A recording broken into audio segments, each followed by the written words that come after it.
Hello, ഞാൻ ഈ channel എങ്ങനെ ചെയ്തതെന്ന് നോക്കിയാലോ. ഞാനിത് ഈ ഫിഗേഴ്സില്ലേ, എൻ്റെ അടുത്തൊരു സ്റ്റെൻസിലുണ്ടായിരുന്നു. ആ സ്റ്റെൻസിലിൽ എ4 പേപ്പറിൽ വെച്ച് വരച്ച് കളർ ചെയ്ത് കട്ട് ചെയ്തെടുത്തതാണ്. അങ്ങനെ ഞാൻ കുറേ എണ്ണം കട്ട് ചെയ്തെടുത്തിട്ടുണ്ടായിരുന്നു. അത് ഞാൻ എൻ്റെ പേജിലൊന്ന് ഗ്ലൂ തേച്ചിട്ട് അതിലൊന്ന് ജസ്റ്റ് ഇതുപോലെ അറേഞ്ച് ചെയ്ത് കൊടുക്കുകയാണ്.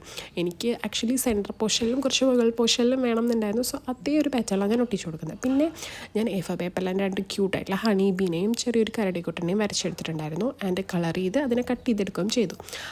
പിന്നെയും എനിക്ക് എന്തോ ഒരു മിസ്സിങ് പോലെ തോന്നിയപ്പോഴാണ് ഞാനിത് ഇങ്ങനെ ഔട്ട്ലൈൻ ചെയ്ത് കൊടുത്തത്. അപ്പോൾ അത്രയേ ഉള്ളൂ നമ്മുടെ റൈറ്റ് സൈഡിൽ.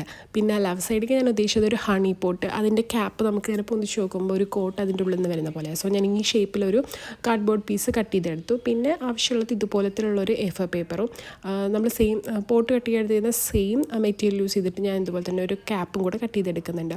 അതിന് ഞാൻ അതിൻ്റെ വശങ്ങൾ, അതായത് ആ പോട്ടിൻ്റെ സൈഡ്സ് മാത്രമാണ് സ്റ്റിക്ക് ചെയ്ത് കൊടുക്കുന്നത്. എന്നാലാണ് നമുക്ക് ഈ ക്യാപ്പ് പൊന്തിച്ച് കൊടുക്കുമ്പോൾ അതിൻ്റെ ഉള്ളിലുള്ള നമ്മുടെ റൈറ്റിങ്സ് പുറത്ത് വരത്തുള്ളൂ. പിന്നെ പോട്ടിന് കുറച്ച് ഡെക്കറേഷൻസ് ആയിക്കോട്ടെ എന്ന് വിചാരിച്ചിട്ട് ഞാനൊരു യെല്ലോ കളർ, അതായത് ഹണി നമ്മുടെ പോട്ടിൽ നിന്ന് പുറത്ത് വരുന്ന പോലെ ഒരു ഫീൽ ആയിക്കോട്ടെ വിചാരിച്ചിട്ട് അവിടെ നിന്ന് കളർ ചെയ്ത് കൊടുക്കുന്നുണ്ട്. അപ്പോൾ അത്രയേ ഉള്ളൂ, ഭയങ്കര സിമ്പിളാണ്. ഫൈനൽ ലുക്ക് കണ്ടാലോ. അപ്പോൾ ഓക്കെ, ബൈ.